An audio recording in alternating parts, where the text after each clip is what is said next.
Hi, this is Sean D'Souza, and you're listening to the 3-Month Vacation Podcast. This podcast isn't some magic trick about how to work less. Instead, it's about how to really enjoy the work that you do and to enjoy your vacation time.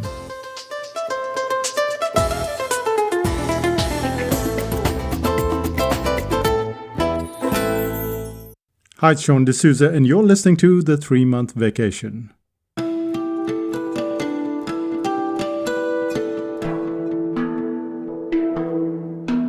Talking about vacations, several years ago we went to Budapest. It was the height of summer, very hot, not the kind of weather I like because I prefer it more spring or autumn kind of weather where it's kind of warm, even cool, but not too hot. Anyway, we got to Budapest and what I figured was that I was saying the names all wrong because I would read the name like, my name is Sean D'Souza. And that's not the way the Hungarians write their name. They write their last name before their first name. Now, I don't know if they do that in many countries, but in Hungary, that sure is the case. Last name before first name. This is interesting because today's episode, which is ReRun number 2, is all about info products and how to name your info products, like your book or your course. How do you name it? And the funny thing is that we used to name it like first name, last name, but what you'll find now is that the last name of your info product, which is your subtitle, is more important than the title itself.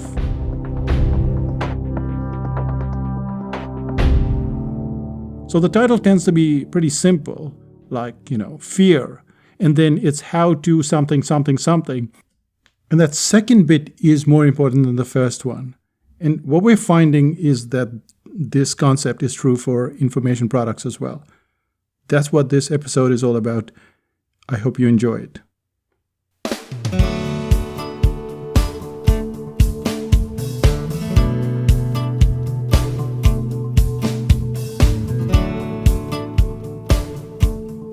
My friend Karen was about to have her first child.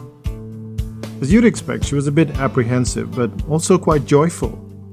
One of the reasons why she was so excited was the whole process of giving a name to that soon-to-be child. She had half a dozen books on naming the child, and they were all sitting on her coffee table. While we were visiting, we had a little conversation about the naming process, and she went into this lengthy explanation about how she intended to name the child. Of course, I expected the son to have an interesting name. So several months later, when I ran into Karen, I asked her the name of her son. Jack, she said. Jack, I responded almost incredulously. You went through all of those books and all you could find was Jack? Yes, she said. I was going to find a fancy name when I ran into an article, and the article said to go to the doorway and call the name of the kid 20 times in a day, or at least imagine that.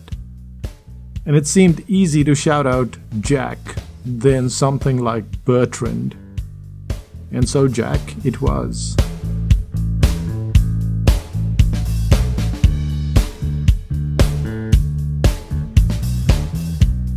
And that is how my friend Karen named her firstborn. Your firstborn might need a slightly different process, especially if your firstborn is a book and you are called upon to name that book. This is where we go slightly mad. We're not really sure how to name our products, which is why this episode is all about learning a structural method that will help you name your products. We will look at books or information products that already exist and see how they have gone through this process. We will also look at what we're doing at Psychotactics and how even we understand this concept, but we tend to get it wrong. Well, sometimes you can just get lazy. So let's head into this episode and cover 3 main topics. But what are we going to cover? The first thing that we're going to cover is why a crappy name will bury your book or information. The second thing is the critical role of the subtitle and what makes it stand out. And finally, how to use a title and then add random interesting subtitles just to show you the power of the subtitle. Now, all of these 3 steps are part of the journey that we need to take to name our information product. As always, we start at the top, and that takes us to the first topic, which is why a crappy name will bury your information product or your book.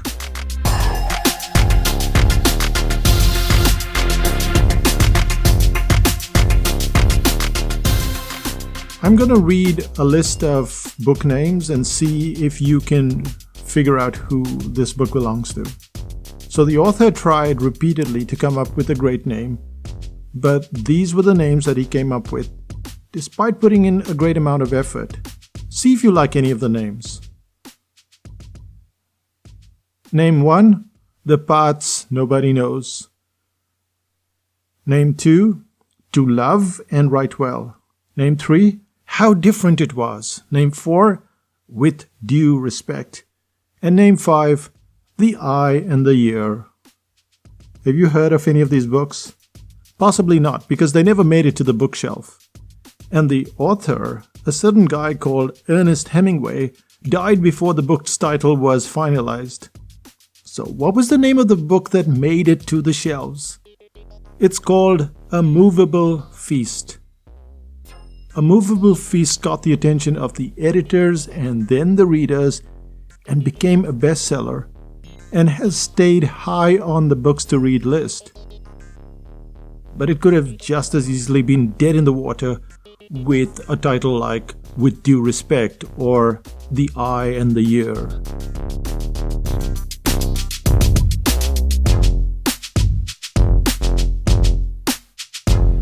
As it appears, it's not enough to just write a great book, but you can kill your book with a lousy name. So, how do you name your books? The simple answer is to make it curious. And how do you make it curious? You use both the title and the subtitle to dramatic effect. That's how. But let's not start with the title and take on the subtitle instead. So let's start out with some of the books that you can find on the Psychotactics site itself. The first one is The Brain Audit. The title, The Brain Audit. The subtitle, Why Customers Buy and Why They Don't. So is that title interesting? Of course it's interesting. We're interested with anything to do with the brain, and so in a sea of books, a name like The Brain Audit, it stands out immediately. But that's where the subtitle comes in. Would you know if The Brain Audit was a medical textbook or a book on calisthenics? It would be hard to tell, wouldn't it? If you look up Amazon for books that have the term brain in it, you get a range of books, including one that's called The Brain That Changes Itself, or Brain Rules, or Brain on Fire. And you can't really tell which one is a business book and which one isn't. And that's why you have a subtitle, and that's where the subtitle comes into play. That subtitle worked. Why customers buy and why they don't. So let's choose another. The second product that we look at is A Course in Uniqueness.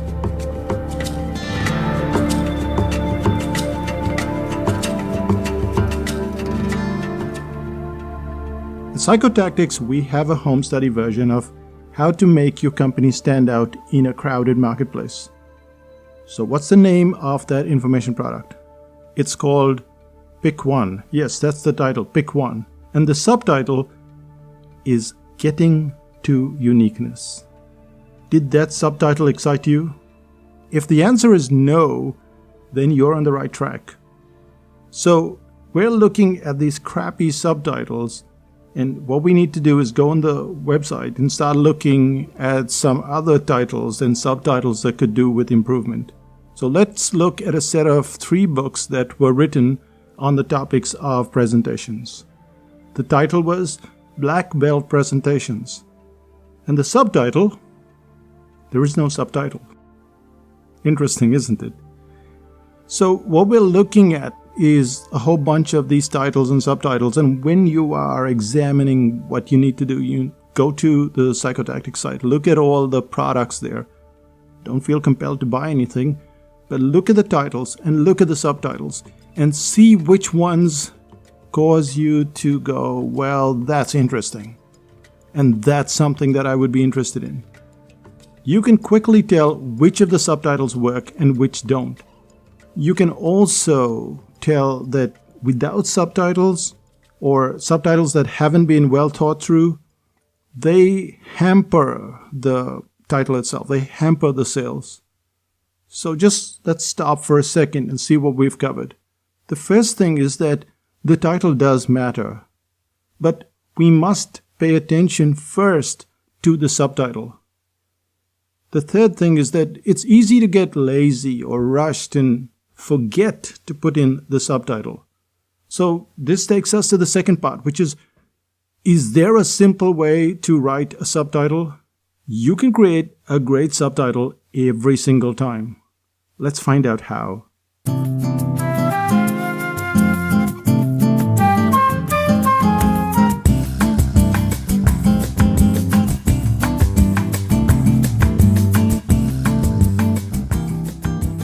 So what makes a subtitle stand out? We're clear about one thing. We all put our hearts and souls into creating a title for our books. We all work very hard at creating a title for our products. But the subtitle is the one that draws us in. So how do we go about creating the subtitle? The easiest way is to jump right in and create with a simple formula. Now there is no one formula, and rightly so, because that will make every subtitle boring. Instead, we'll look at two formulas.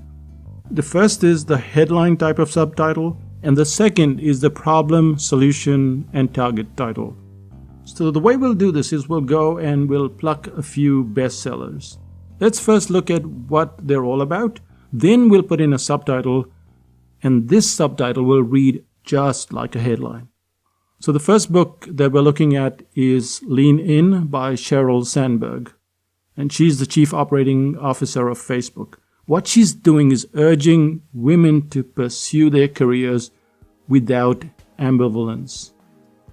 Now, the title of the book says Lean In, and the subtitle is Women, Work, and the Will to Lead. If we were to change that with a headline, here's how the subtitle would look. Lean In, and the subtitle would be How Women Can Forge Ahead in Their Careers Faster Than Ever Before. Or the subtitle could be The Untold Story of One Woman's Career Surge and How You Can Do It Too. Or Why Women Need to Pursue Their Careers Without Ambivalence. So that's the first bestseller that we looked at. And we took that pretty ordinary one, which is Women, Work, and the Will to Lead, and we made it a headline.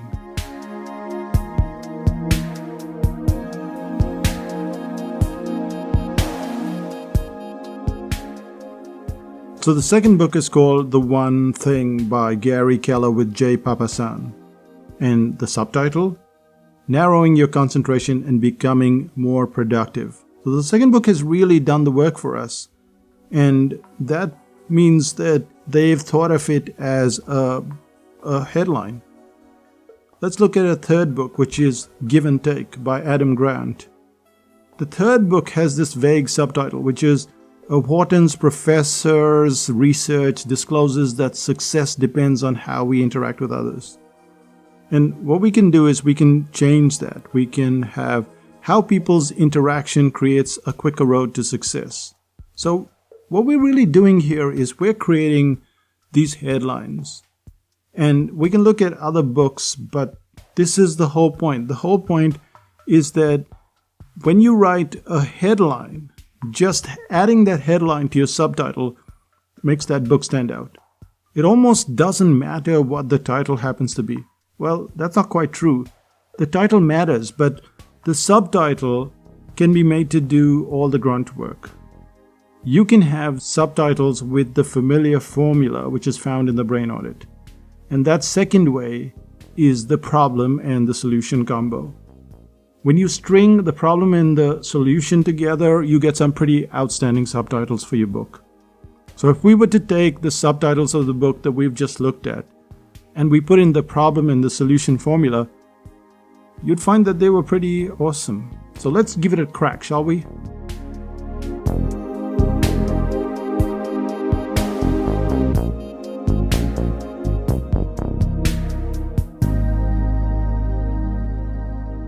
When we look at the subtitles of the book that we just brought up, we'll see how they could work with subtitles that incorporate the problem and the solution. Of course, we're tweaking this. This is not the original subtitles, but we're tweaking it with the problem and the solution.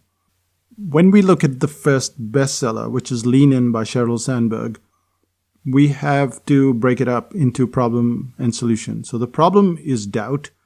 The solution is to move ahead, and the target audience is women. So we have problem, solution, target audience.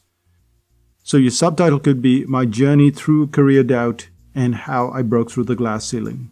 So that's the first book. The second one, which is Give and Take by Adam Grant, and he's talking about how success depends on how we interact with others. So the problem is lack of success. The solution is success. What kind of subtitle are we going to put there? The Hidden Secrets of Interaction, which is a problem, and how successful people use them well, which is a solution. So we're just taking a problem and a solution. Let's take a third one, which is The Power of Habit by Charles Duhigg. And your headline could be How to Turn Bad Habits into Good and to Make Them Stick.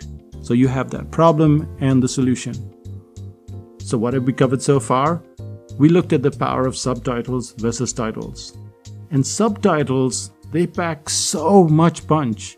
You can create your subtitle by writing a headline, or you can use the problem and the solution to create a subtitle that is just as effective. However, just to prove that it is the subtitle and not exactly the title that does all the grunt work, let's change the subtitles of some very well-known books, the same books of course. So let's look at Good to Great.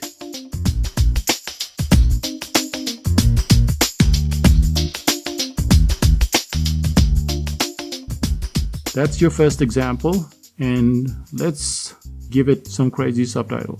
So Good to Great, How to Turn Your Potatoes into Twice the Size Overnight. Or Good to Great, The Secret to Non-Boring Garden Landscaping. Or Good to Great, How Indonesia Turns Out an Endless Array of Badminton Champions. Or Good to Great, The Story of Singapore Airlines Profitability. We could go on and on and on this way, but it shows you that the title itself is interesting, but it's the subtitle that's getting our attention.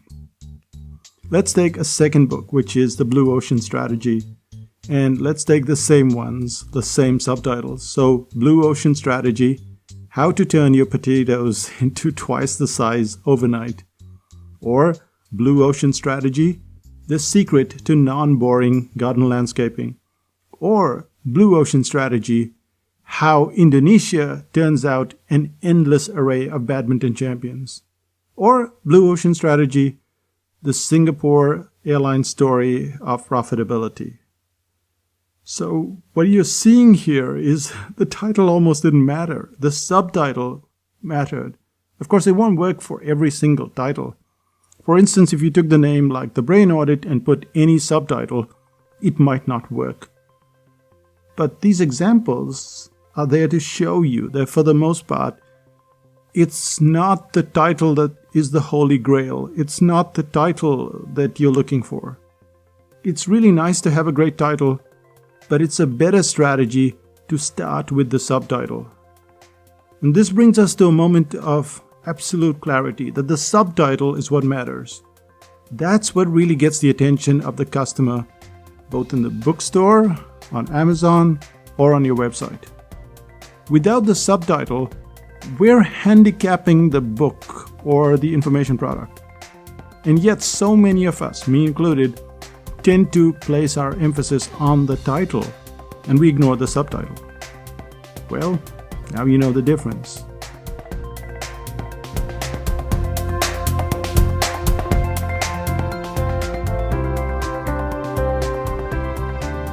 So, is the title of any use after all? Yes, it is. I mean, look at The Brain Audit. It's a good title. But should you go nuts trying to get a great title? No, you shouldn't. The cartooning course we have is called the Da Vinci course. Is that a great title? No, it's not. But the greatness comes from its invisible subtitle. So what should the subtitle have been if we gave the Da Vinci course its name? It should have read like this: How to go from a non-artist to an amazing cartoonist in 6 months or less. The same applies to our headlines or the article writing course. They don't have titles, and yet they're booked out months in advance. The promise they bring is what draws the audience to the products or the services. And yet you don't want to swap good title names. Not having a great title is, well, not a good idea. Once you get a great title, it's an invaluable asset. So how do you create your titles? It's remarkably simple.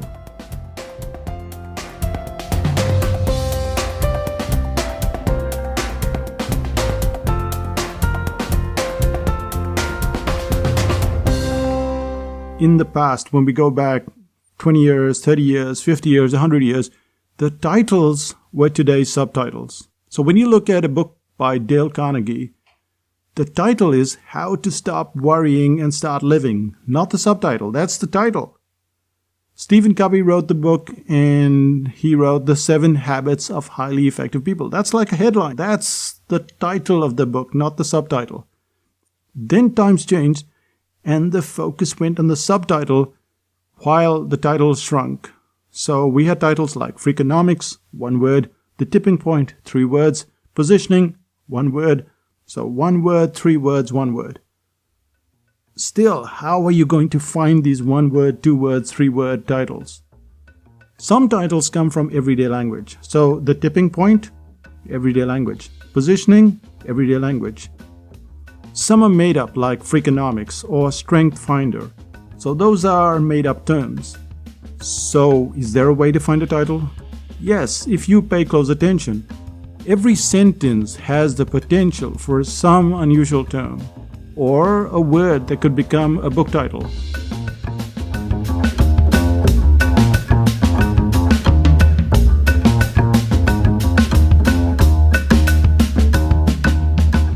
Let's look at the last sentence. It said close attention. That could be a title. Potential. That could be a title.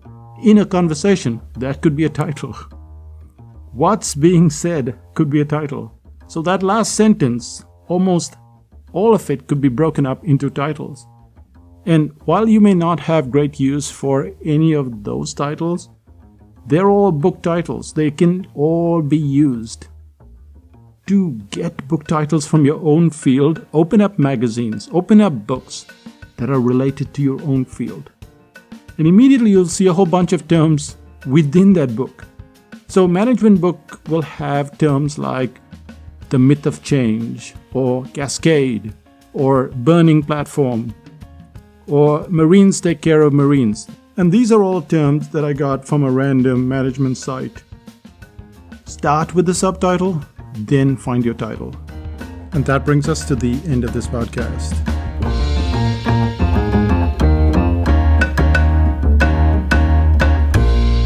What's happening in psychotactics land? Renuka and I are in Denmark at this point in time. And no, this isn't me recording while I'm on vacation. While I'm on vacation, I don't check email, I don't do any work, I paint, I eat, and I draw. And yes, I sleep a lot. And that's really what the vacation is all about. And I hear that Denmark has some pretty good cuisine. We're going to find out. Anyway, on the work front, what is happening is that there is a waiting list for the article writing course and the info products course. Now, the article writing course shows you how to write magazine quality articles in 90 minutes or less. And it's very comprehensive. It's built on tiny increments, and you learn how articles are structured. I used to take a long time to write articles, but now I can turn them out very quickly. But it's not about me. All the people that do this course find that their articles improve. They're not struggling with articles, which is a very frustrating task because we don't do this every day. And how do you learn to do it so that you're happy to write every day if necessary? So that's the article writing course. We also have the info products course. Now, the information products course is not so much about how to promote your info product and how to get clients, but how to construct that info product so that the client goes from the start to the finish. And this is what Psychotactics is all about. If you notice, we don't do a lot of marketing, even though we're a marketing company. We're not speaking at all events. We're not doing all the promotions. We're not doing millions of joint ventures, and we don't have ticking clocks and, no AdWords, no advertising, no webinars by the dozen, nothing. So why do we continue to run our business, and why is the business such a success? Why can we go on vacation for 3 months in a year? And the answer primarily lies in the fact that clients get a skill. They get a skill after reading a product, a book or a course, and then they come back for the second one and the third one and the fourth one.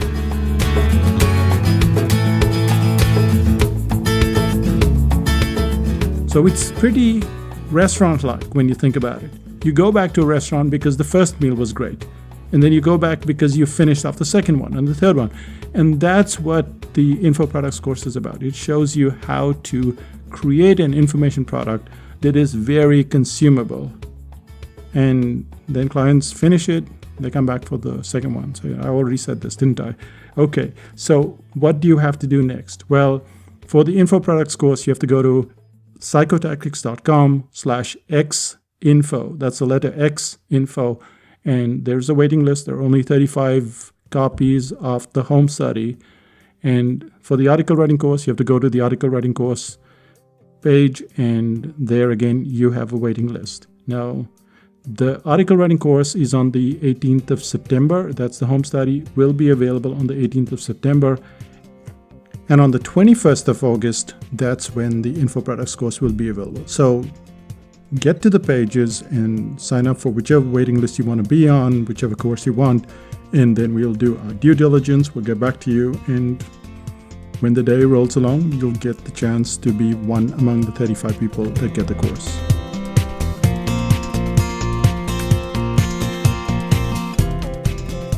Other than that, there's 5000 BC. 5000 BC also has a waiting list. You have to wait for 21 days. And if you would like to be there when we return from Denmark, then go to 5000bc.com. There are a whole bunch of introverts there.